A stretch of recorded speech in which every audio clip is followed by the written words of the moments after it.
ॐ विश्वं दर्पणदृश्यमाननगरी तुल्यन्निजान्तर्गतं पश्यन्नात्मनि मायया बहिर्वोद्भूतं यथा निद्रया यस्साक्षात् कुरुते प्रबोधसमये स्वात्मानमेवाद्वयं तस्मै श्रीगुरुमूर्तये नमः श्रीदक्षिणामूर्तये बीजस्यान्तरिमाङ्कुरो जगदिदं प्राङ्निर्विकल्पं पुनः मायाकल्पितदेशकालकलना वैचित्रचित्रीकृतं मायावीव विजृम्भयत्यपि महायोगीव यस्वेच्छया तस्मै श्रीगुरुमूर्तये नमः श्रीदक्षिणामूर्तये तस्मै श्रीगुरुमूर्तये नमः श्रीदक्षिणामूर्तये। ॐ सहना भवतु सहनौ भुनक्तु सह वीर्यङ्करवावहै तेजस्विनावधीतमस्तु मा विद्विषावहै। ॐ शान्तिः शान्तिः शान्तिः। सदाशिवसमारम्भां शङ्कराचार्यमध्यमाम् अस्मदाचार्यपर्यन्तां वन्दे गुरुपरम्पराम्। ॐ पार्थाय प्रतिबोधितां भगवता नारायणेन स्वयं व्यासेन ग्रथितां पुराणमुनिना मध्ये महाभारतम् अद्वैतामृतवर्षिणीं भगवतीम् अष्टादशाध्यायिनीम् अम्ब त्वामनुसन्दधामि भगवद्गीते भवद्वेषिणीं। यं ब्रह्मा वरुणेन्द्ररुद्रमरुतः दिव्यैस्तवैः वेदैः साङ्गपदक्रमोपनिषदैः गायन्ति यं सामगाः ध्यानावस्थिततन्गतेन मनसा पश्यन्ति यं योगिनः यस्यान्तं न विदुःसुरासुरगणाः देवाय तस्मै नमः देवाय तस्मै। Verse 64. रागद्वेषवियुक्तैस्तु विषयानीन्द्रियैश्चरन् आत्मवश्यैर्विधेयात्मा प्रसादमधिगच्छति. So Bhashyakara explains Ragadvesha Viyuktaihi, that word Ragascha Dveshascha Ragadveshau, it's a iterator dvandva samasa. Tatas tat purassarahi indriyanam pravrittihi swabhaviki. Swabhaviki means instinctive, habitual. The majority of the human beings in the world have a sensory operation like this. Just senses are open, contact sense objects, depending upon one's own likes and dislikes of the mind. So any sensory operation passes through likes and dislikes. Generally, we'll be talking about something else also, but in general, in a waking state, once any individual's sensory operation is based on one's own likes and dislikes, effortlessly. Swabhaviki means effortless. Swabhaviki means instinctive. Swabhaviki means natural. Because one is born self-ignorant, etc. That's a basis. We'll be not going into that, but that is the basis. And one is born ignorant. And therefore this thing will be there. Senses will look out. And depending upon one's own ragadvesha, one will look upon a given thing as a source of joy, source of security, etc., source of peace. Certain place one is searching. Yeah, you scroll down several places where I will get peace. So you one of the places ashram. That's it. That's also for sure. That's for sure. It's merely projection. It's just a projection. But anyway, this goes like that. And this continues. This kind of a thing just continues throughout the life. One remains a seeker throughout the life. Even though what you were seeking, you got it. You got it. But you don't remain, stop being a seeker. You want to cease to be a seeker, frankly speaking. Yeah. You want to you are seeking to be a seeker, not to be a seeker, I'm sorry. You are seeking something that you don't want to seek further. And those are the moments of joy where you don't seek. That is what you want in your life. You are there, senses are there, sense objects are there, but you are not a seeker. You are in a waking state. You have not gone to any trance. Yeah. So, person is a seeker in order to cease very seeking. But this continues. If Swabhavik Pravritti is there, this is the basis for many things. This prasada word is a really wonderful thing. We are not going to stop at a prasada. Prasada means a tranquility. One wants to gain a certain tranquility. One wants to gain a certain inner comfort. If one has that goal in life, one has to study this, honestly, not even moksha.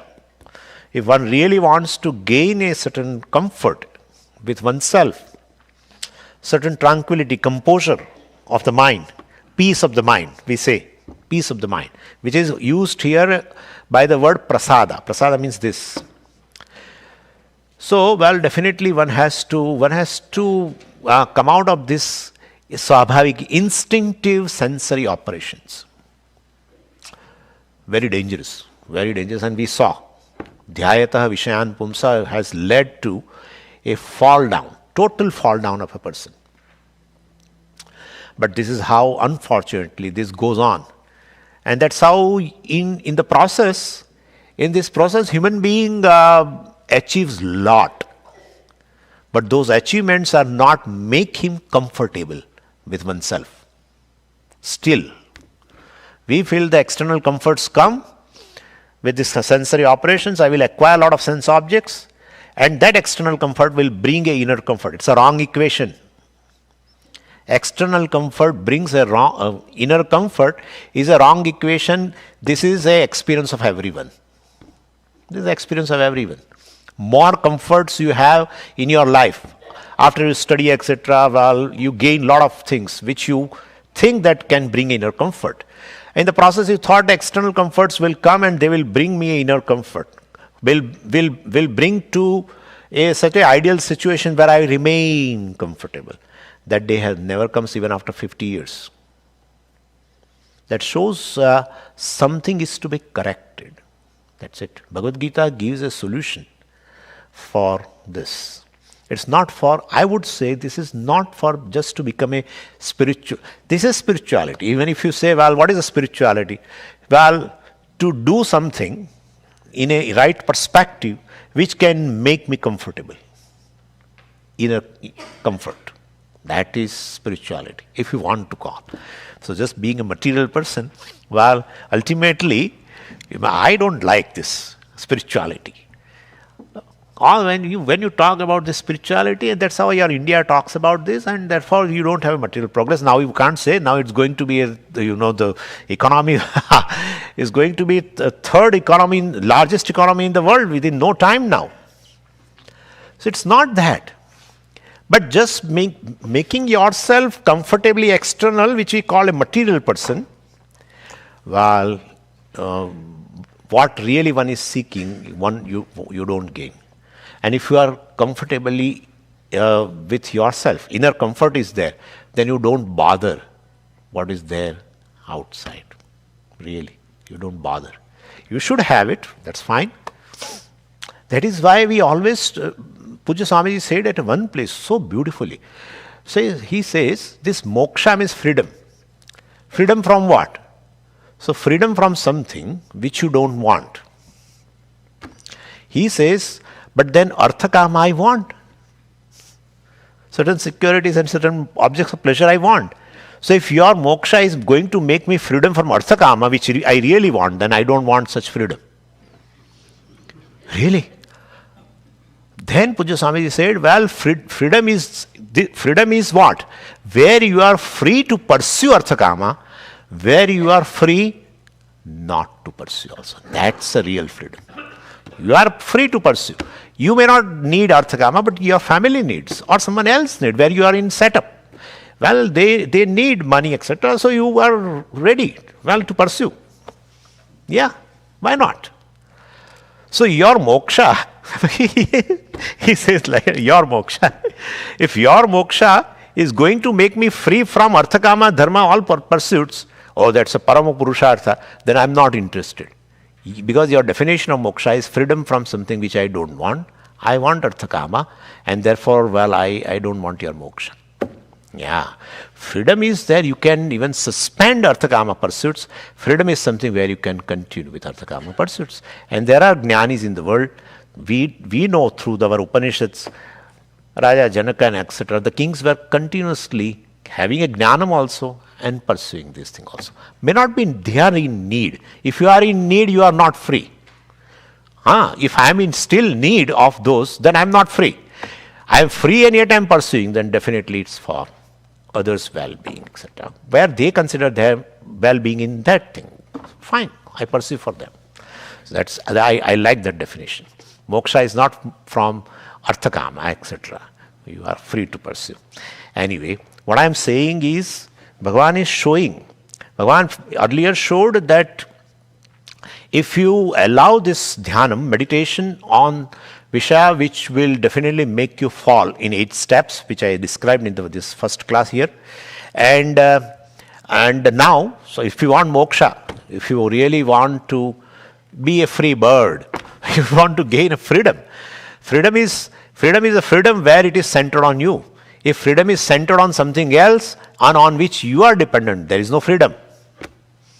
Freedom is something which should be centered on you. You should be independent. Yeah. No, Swamiji, my freedom lies in something else. Means you are dependent on that. So, then you are not free. Dependency and freedom cannot go together. So, freedom, it's common sense, the freedom, if I really want the freedom, that freedom I should gain centered on just oneself. Anything else other than me, in that the freedom is lying, then I become dependent on that. When I become dependent, there is no freedom. And therefore, one should definitely become free, centered on I. How can I become free? I take myself to be a bound person all the way. How can I take? Well, that could be that you are free, but yet you are taking yourself as a bound. That's possible, right? So that is possible. So problem is lying with oneself, and the solution also is lying with oneself. That's how problem is you, solution is you. Yeah. This is there like a jigsaw puzzle. It is there. The problem lies there if you don't understand. And if you understand, there is no problem.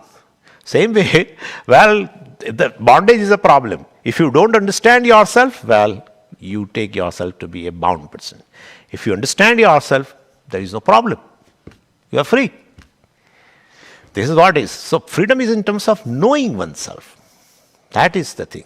One who knows this has a wisdom called Sthita Prajna. That's a section going on right now.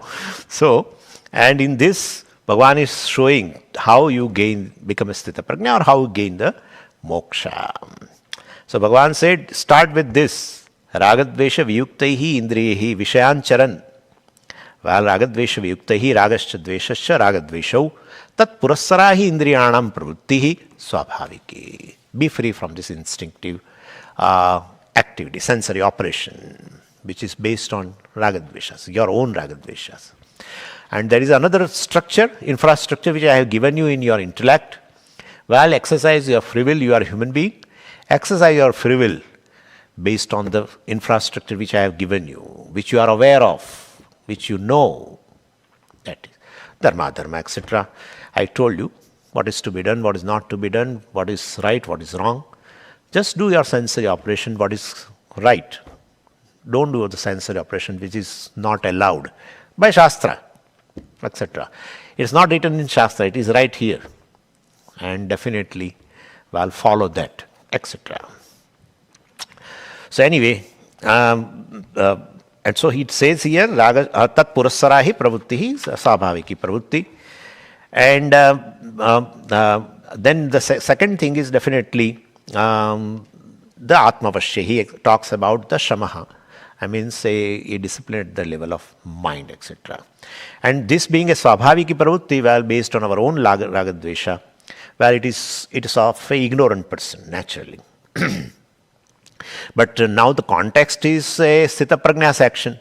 And the one who wants to become a sthita prajna, well, he's a mumukshu, right? So, and therefore, Bhashyakara should talk about, and Bhagavan also should talk about that, and that is what has been told here, that definitely his sensory operation, one who is a mumukshu, his sensory operation is definitely based on free from the ragadvesha. There is a other factor, motivating factor for the sensory operation. There is a factor for the sensory operation, and that is, well, what is right, I do. What is wrong, universally, I don't do. So I basically conform myself to not my own likes and dislikes. My free will does not get conformed to my own likes and dislikes, but conform to the universal right and wrong. Thereby, I definitely fall into the harmony with the whole cosmos, because everything is following that. Everything is doing what it is supposed to do, what it is designed to do. Everything starting from sun. That's how Times of India, I'm talking about that. So 100 years after this, in 2124, and on so March 17th, when the sunrise will be there, they are giving. After 100 years, when will be the sunrise? Means as though it's predictable. Means what? I mean, whatever the purpose for which they are designed, they are doing. Everything does what they are supposed to do. Everything. And that is how your and my life are sustained. Yeah. That's how our life is sustained, because of this harmony. We say following dharma. We say like that. Dharma has 108 definitions, but one of them is what it is supposed to do, you do. What it is supposed to do, it does, let us say. Human being has a free will. So what he is supposed to do, he doesn't do. Generally, he doesn't do. Yeah. What he is not supposed to do, he does. Inviting all issues.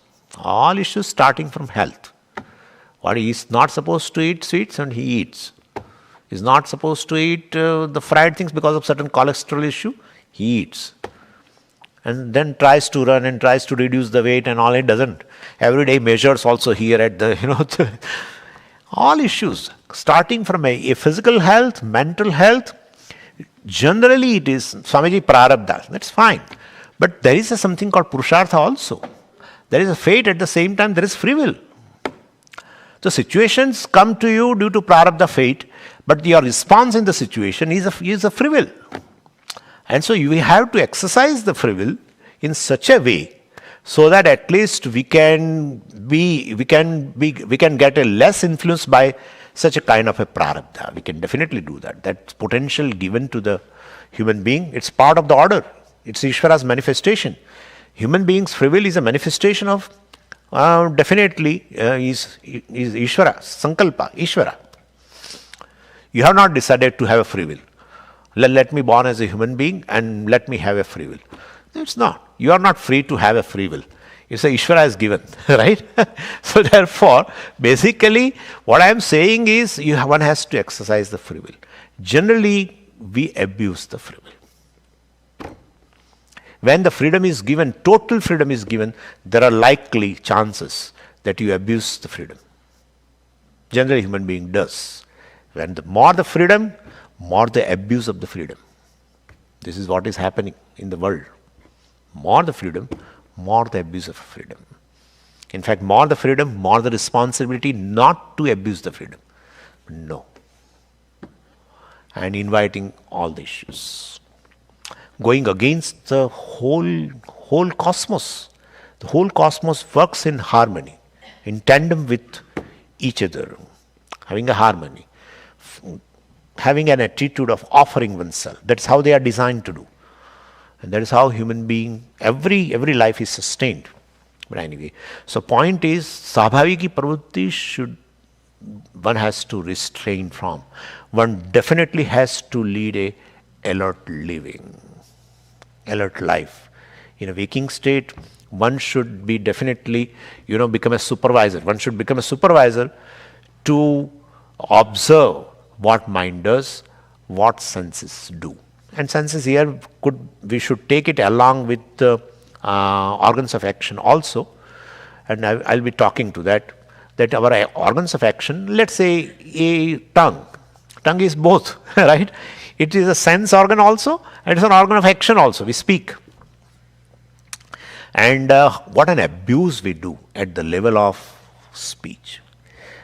There is no quality and quantity control of this particular organ of action. Yeah, that's how Manusmriti has to come, Bhagavad Gita has to come and say, Anudvega karam vakyam satyam priyam hitam chayat. What is Anudvega karam? Which does not generate a udvega in others. May you speak that. Anudvega karam satyam. You should speak truth generally, which is also compromised. Hitam. What is beneficial? We keep on talking something. The other person is not interested at all. He is not interested. He keeps doing like this. At the best, physical contact also sometimes we avoid. All the time you talk about your past, starting from 1928. And you talk to your grandson, who doesn't have any past. He has only future. And so he is not interested in past. And this gentleman has no future now. It's all gone.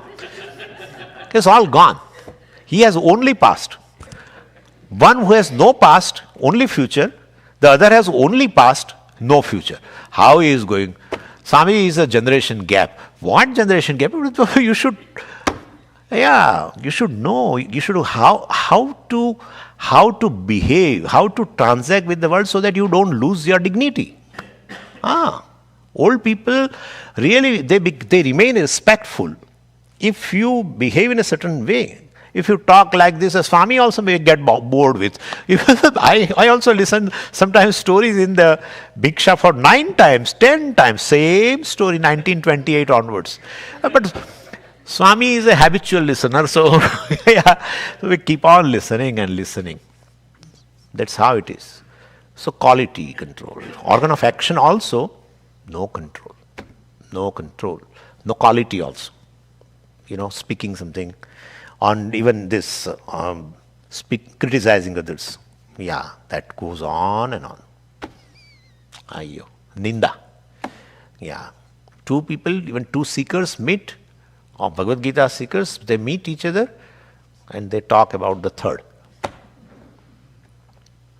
Arguing. All this is this shows a poor quality control. Poor quantity control, Poor quantity control. Keep on arguing.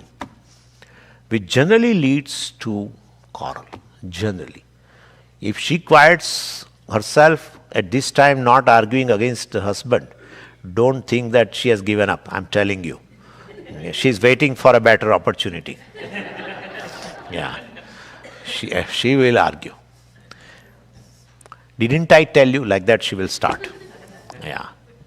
At least she wishes that the guilt will be arising. Guilt arises in the husband's mind. Didn't I tell you? Didn't I tell you? Like that it keeps on doing.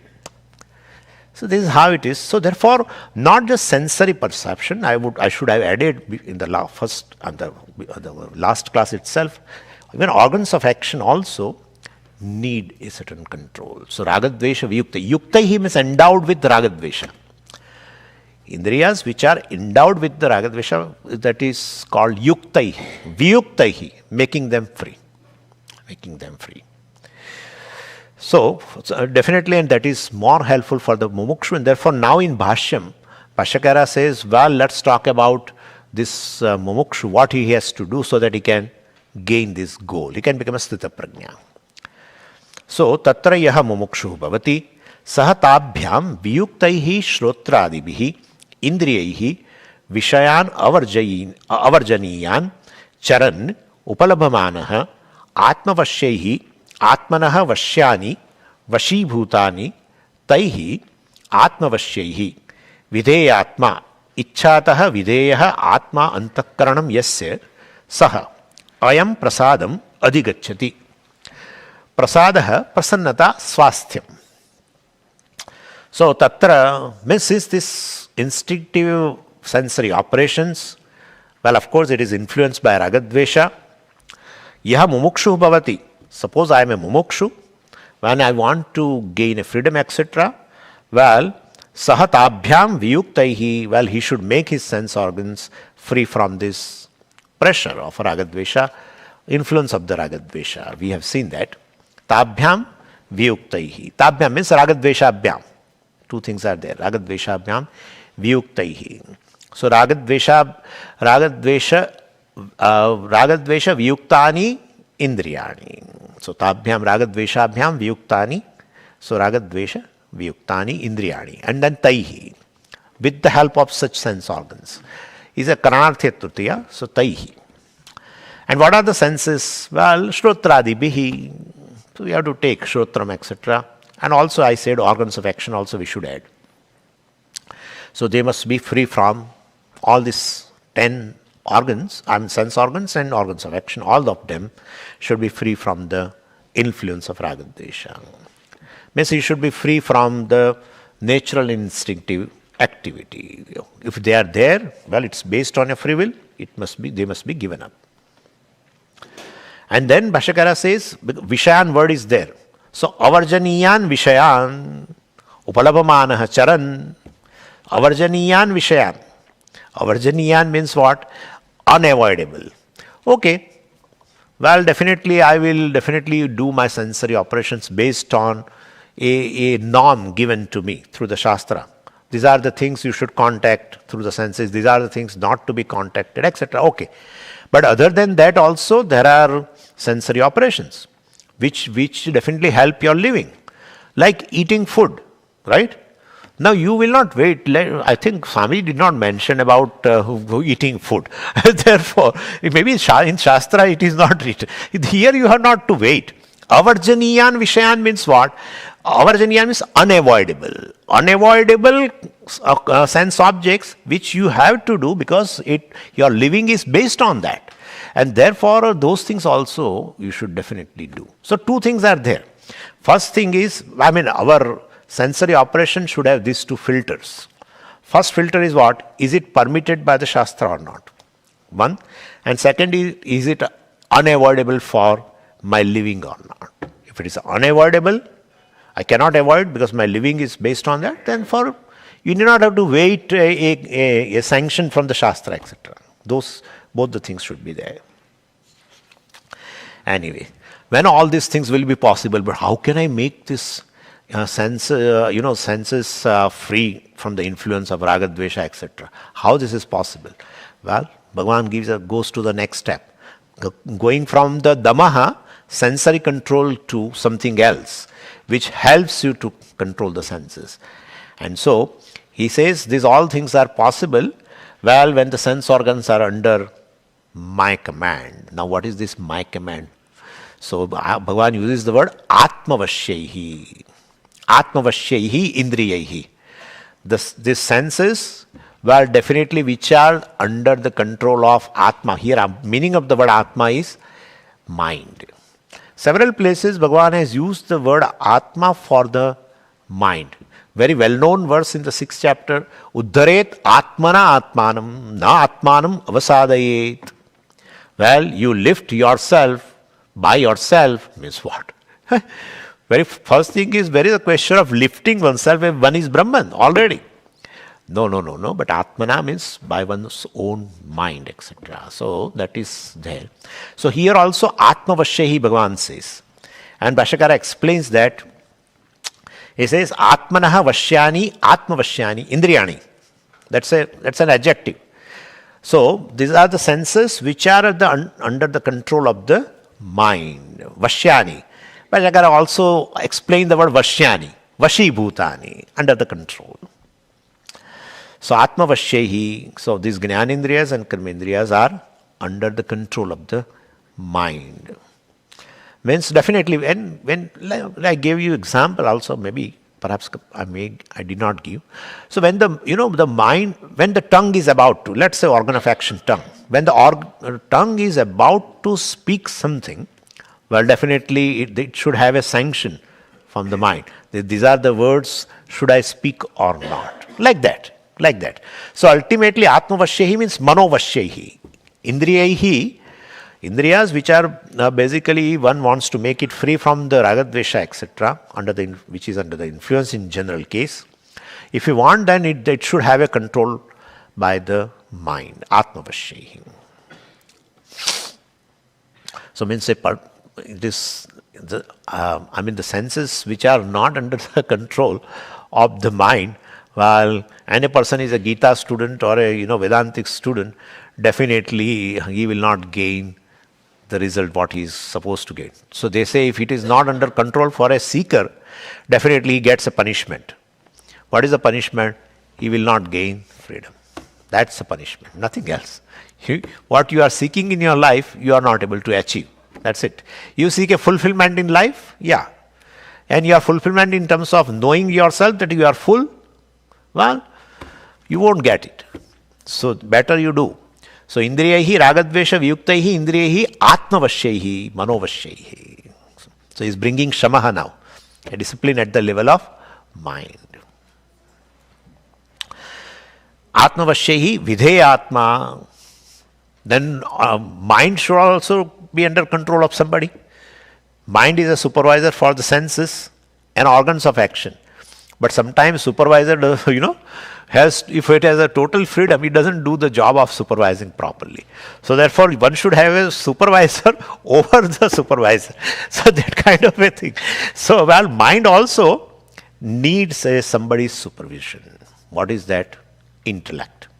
And intellect which is educated, which is having, we talked, right? That's smriti, if you remember. So intellect which is educated, which is having this all samskaras of all teaching of 20 years, 30 years. All teaching is there. I studied this thing also. Anudvega karam vakyam satyam priyam hitam. Priyam vakyam should be spoken. Anudvega karam, it should not generate a udvega in someone. All is there. So your mind should be controlled by your own education in the intellect. That should govern the mind. That mind will govern the senses. That is what it is. That is what it says here. Videyatma. So Videyatma. Videyatma means what? Bhashyakara explains. Ichchataha videyaha. Ichchataha. Just by the wish of whom? Wish of intellect. The mind, Videyatma. So Bhashyakara has explained it is also a samasa. Videyaha atma yasya saha videyatma. Atma means antakaranam, I told you, mind. So videyaha atma. Videyaha means which obeys. Atma, mind. So one, whose mind obeys. So mind is also an obedient now. Senses are obedient to the mind. Mind is obedient to whom? Mind is obedient to intellect. It is not given in the verse, but we have to understand it. Mind is obedient to the intellect. Which kind of an intellect? Which has been taught, which has lot of data already, lot of data from the exposure to the Shastra and other things. One's own experiences. One's own bad experiences are the best teachers, in fact. Because those things you don't want to repeat again. Like getting angry, I just told you. Getting angry, what consequences you faced, That's there in your intellect. And as a samskaras, vasanas. That only will manifest in a situation again, provoking situation. It will manifest and will make you alert. No, don't get angry. Last time you got angry with this person and then you had to run for your life. Okay, whatever. So this is called a grace of Ishvara, that you remember and you stop. You don't speak. You don't show your anger, even if it is there in the mind. So anyway, here intellect, etc., which is having this data, Bhagavan is not mentioning, but we can understand. Ichchataha videyaha means according to the wish, in bracket, of the intellect, mind obeys videyaha. So videyatma means obedient mind. But obedient to whom? That intellect. That has not been told, but we have to understand it. So anyway, this is now a total picture. The sense organs are controlled by the mind, and the mind is not control means a proper direction. No, there is no control here. They are very so subtle things. the things which are very subtle, difficult to control. We know a simple virus has, created so much havoc in the whole world. The mind has to think, has created. Mind is very subtle, extremely subtle. The gross thing can be controlled easily. The subtle thing cannot be controlled, and therefore this nigraha word, Puja Swamiji always translate. Indriya nigraha is a damaha, and mano nigraha is a shamaha, etc. Bhashyakara explain. Puja Swamiji always explains. But Puja Swamiji likes even word not even a proper direction. He says resolution of the mind is shamaha. Resolution of mind means what? Availability of the mind. Availability of the mind means what? Because there are two types of thought patterns in the mind. And one is an involuntary thought pattern, other is a voluntary thought pattern. Like two types of breathing are there. One is voluntary breathing, other is involuntary breathing. Right now we have involuntary breathing, right? You are breathing, I'm also breathing because I'm alive. So I'm breathing, but I'm not aware of. I'm not deliberate about my breathing. I have not initiated. Oh, I'm sitting in the class, now let me initiate my breathing. It's not. It's already going on. Involuntary breathing. And there is voluntary breathing. Pranayama. Yeah, it's voluntary breathing. So deliberate. Same way, two types of thought patterns are also there. One is involuntary. You even don't know what is going on. And it ends up generally in reactions. It ends up in reactions. All reactions arises out of involuntary. If you know that this thinking will lead to anger, I will not initiate, right?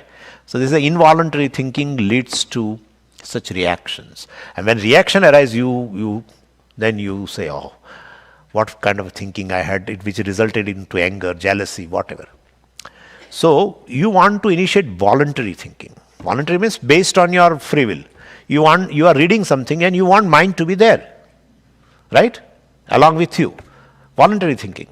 So, whenever your mind now, whenever you want help of your mind and mind is available to you, is called shamaha. This is shamaha. Yeah, this is what it is. And it is achieved by japa, etc., which beautifully is talked about by Puja Swamiji's book on japa. 2 talks on japa, very beautifully. How one can switch over from involuntary thinking to the voluntary thinking, by which when you want mind's help, it will be with you. Then allow. When you don't want its help, allow. Let it have its own way of going here and there. That's fine. Mind is active, means it is basically, it is healthy. If mind is not active, Swamiji, mind doesn't think much. We have to get it checked. Yeah, I'm telling you. Like the monkey who is just sitting in one branch since half an hour, then definitely needs an attention, I think. It jumps. It jumps and it is meant to jump. Mind is meant to jump. As I talk, as the words enter in you, mind should think that way. I may talk right now this, and the second moment I may talk about the economy of India, etc. So you should go and there and think that. Mind should run around. So it's not issue. Issue is when you want its help, it should be available. That is the greatest achievement one can achieve through japa. Yeah. Japa helps you for deliberate thinking. Japa basically makes the person habitual for voluntary thinking. I mean, available, becomes available to you. Anyway, so this is, this person who is having whose senses are basically free from the influence of ragadvesha, and one whose mind basically is all the time getting a feedback from the intellect of this teaching, etc. Such a person who has a shamaha and damaha both is called yuktaha. Bhagavan likes this word yuktaha. You can go and search word yuktaha in Bhagavad Gita in 18 chapters, you find several times. Yuktaha. So one who is endowed with these two, Indriya Nigraha and Manaha Nigraha. And by the way, here we should remember the very nice example of Yamadharma Raja, which he gave it to Nachiketa.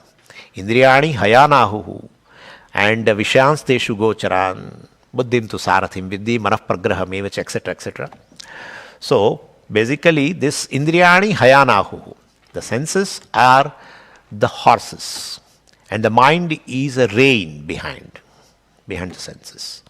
And this buddhim tu sarathim, the intellect is a driver. Intellect is a driver, the charioteer who drives this chariot. Horses are like the senses. So that is how it is. So when intellect is the head of a family, here individual, then one definitely has a scope to gain moksha.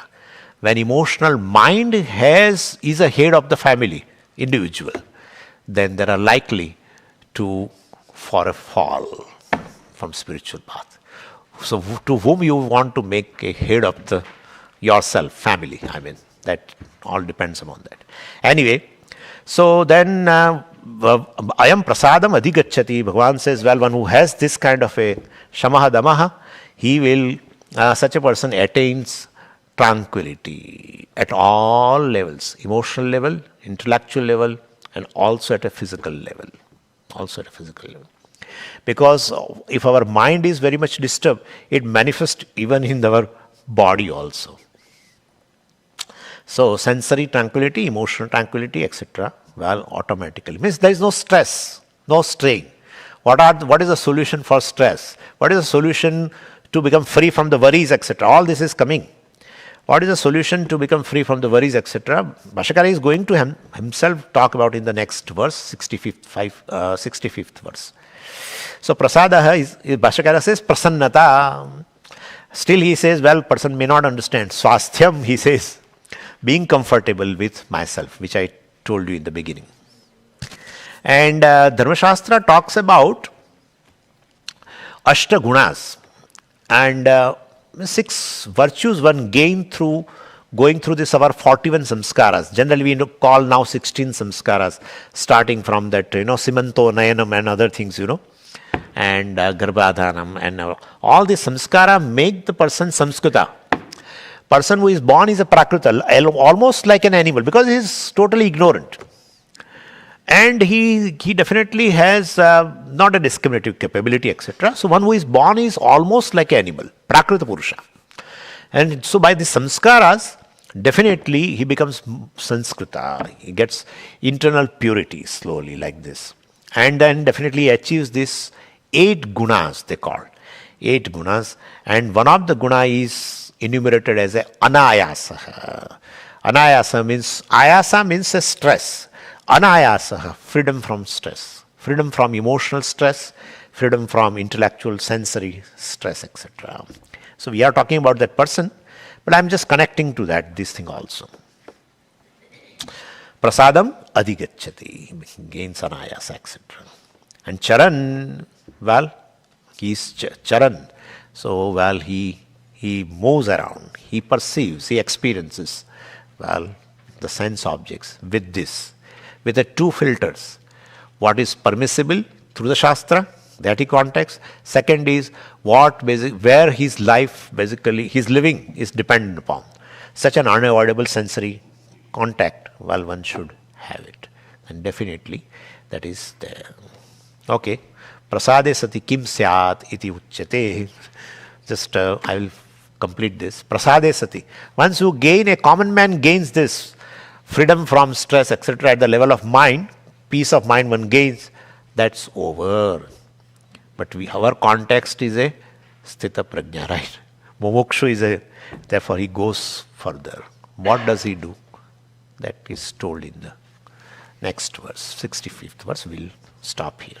Om Purnamadav Purnamidam Purnat Purnamudachyate Purnasya Purnamadaya Purnamevavashishyate. Om Shanti Shanti Shanti.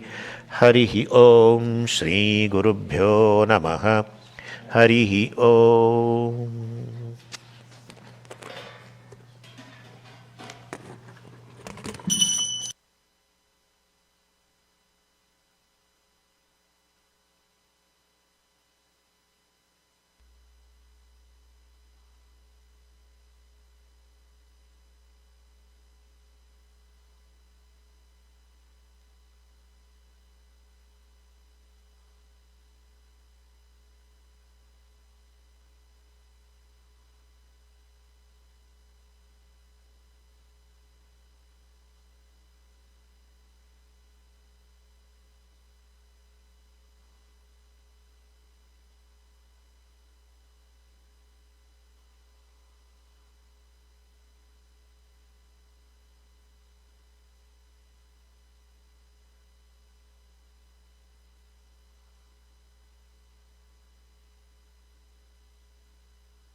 तस्मात् परन्नापरमस्ति किञ्चित् यस्मात् नानीयो न ज्यायोऽस्ति कश्चित् वृक्ष इव स्तद्धोधिमितिष्ठत्ते कस्तेनेतं पूर्णं पुरुषेण सर्वं न कर्मणा न प्रजया धनेन त्यागेनैके अमृतत्वमानसुः परेण नाकं निहितं गुहायां बिभ्राजते यद्यतयो विशन्ति वेदान्तविज्ञानसुनिश्चितार्थ सन्न्यासयोगान् शुद्धसत्त्वात् ते ब्रह्मलोके च परान्तकाले परामृत परिमुच्छन्ति सर्वे तह्रं विपापं परमेश भूतै यत्पुण्डरीकं पुरमध्यदग्रस्तं तह्रावितह्रं गगनं विशोकस्तस्मिन् यतन्तः तदुपासितव्यम् यो वेदादौ स्वरप्रोक्तो वेद तेजप्रतिष्ठितः तस्य प्रकृतिलीनस्य यः परस्य महेश्वरः हर हर नमः पार्वतीपतये सर्वे भवन्तु सुखिनः सर्वे सन्तु निरामयाः सर्वे भद्राणि पश्यन्तु मा कश्चित् दुःखभाग् भवेत् असतो मा सत्यमय तमसो मा ज्योतिर्गमय मृत्योर्मा अमृतङ्गमय ॐ पूर्णमदः पूर्णमिदं पूर्णमुदच्यते पूर्णस्य पूर्णमादाय पूर्णमेवावशिष्यते ॐ शान्ति शान्ति शान्तिः हरिः ॐ श्रीगुरुभ्यो नमः हरिः ॐ